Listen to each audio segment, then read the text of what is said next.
cho nó tar. Xe máy này khỏi cha xe này vô à? Này là xe của bro của họ xe tôm mông xuông tôm mông bắt cùng là mông luôn tổ này mà xe máy bài pon nạ cha bôi thằng ngày lù nào cha cái nông ngoại đằng cái bia mà hệ cha cái ngoài đằng em tròn sực rằng ấy cùng năng ta bớt đấy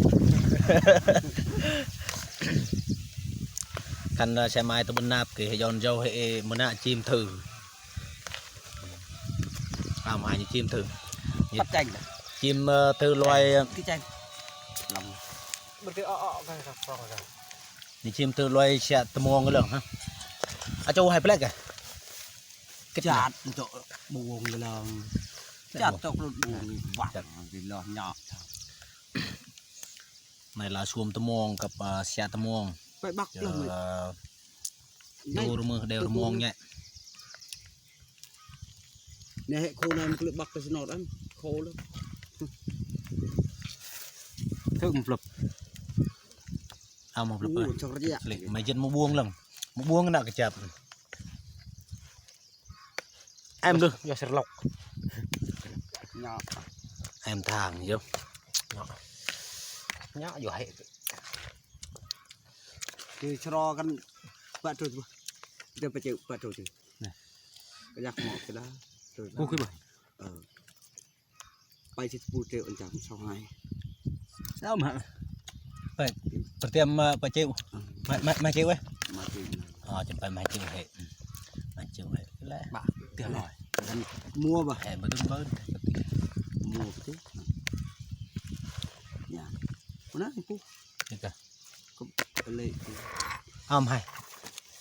như thư lợi năm nay lần tao nhẹ cái quầy đó mà kì mò về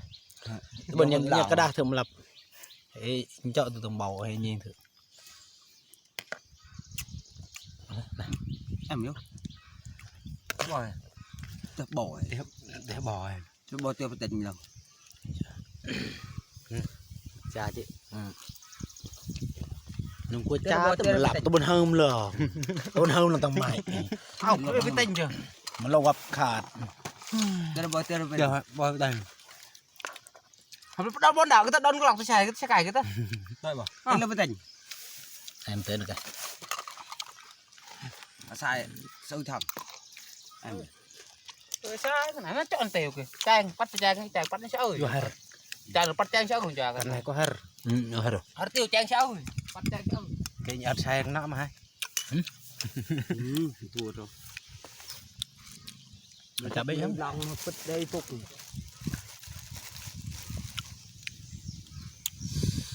do hở tiêu xe máy ơi lại chọn tôm này hôm giờ đang lương đi này là gia vị mà chọn cho bít eo này ơi là hào nó play eo hào play eo chạy cái bóng bạc được em bài là kỹ tập cái nào không này mình vuột vuột nữa vuột vuột lự là này em đã lương này nhà quay chọn thằng bầu vô cái nhẹ cái phải chứ đâu này chả priya lự em thằng chưa